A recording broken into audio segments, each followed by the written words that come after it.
वालेकुम दोस्तों, मेरे प्यारे प्यारे भैन भाइयों किदा हो सारे। उम्मीद करती है खैर खैरियत नाल हो के सेहतां तबीयतां ठीक होणगियां। सब दोस्त उम्मीद करनी है खैर खैरियत नाल होणगे।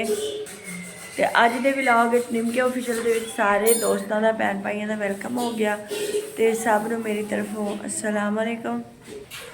तो दोस्तों अज मैं तुहाडे नाल गल करना चाहनी कि तुसीं कदी वो पंजे खाधे मुर्गियां दे? नहीं, अज मेरी अम्मी ने पंजे बनाए जिहड़े पेट विच जाके इंज इंज करके नौंदे मारते हैं।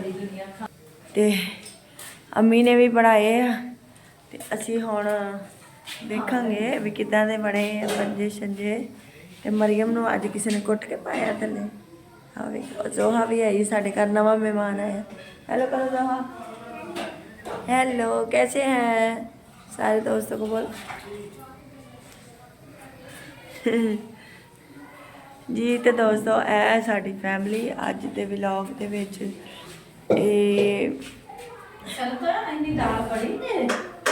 बड़ी है किन्नी वेखिए। अज दाल भी पकी है, दाल पकी है साड़ी दाल बहुत यमी होएगी। उम्मीद करनी है बहुत ही मजे की होएगी।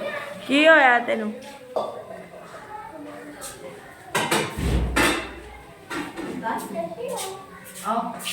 मैनू एक बारी अच्छा।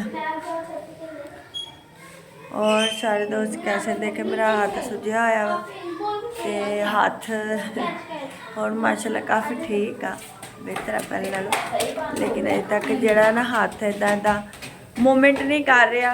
मूवमेंट करेगा तो पता लगेगा भी की हाल रहा। कल पट्टी खुलवावांगे गाइस।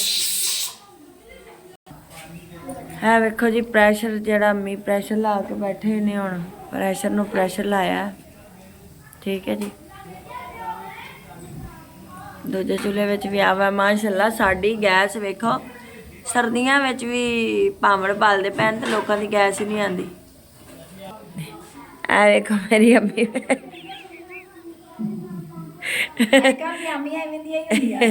किवें दी आउंदियां ने जिवें दी मेरी अम्मी है। ए मेरी अम्मी है तो कहंदी अजकल दी अम्मियां इदां दी ही होंदियां। तो चलो फिर हम असी फिर कुछ खाने पीने। मैंने तो भुख बड़ी लगी। सुबह का नाश्ता भी नहीं किया होया। हुण सारे दोस्त आओ कुछ खाने पीने। अज मेरी हालत थोड़ी बेहतर सी। मैं क्या चलो अज का असीं व्लॉग बना लें।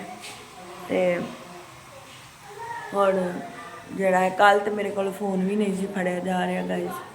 कल जिहड़ा ना कल मेरी बहुत बुरी हालत सी। अज देख लो अज बेहतर है। लेकिन हथ मेरा सुजया है वेखो, हथ मेरा सुजया आया अजे तक सही तरह ठीक नहीं होया।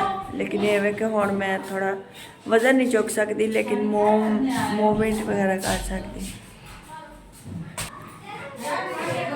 असी फिर बाद एक्सरे करवाया सी ते हड्डी जी ना बचत हो गई है। उन्होंने कहा हड्डी जी निकल के ना दोबारा फिर चढ़ गई अपने आप तो जख्म हो गया विच।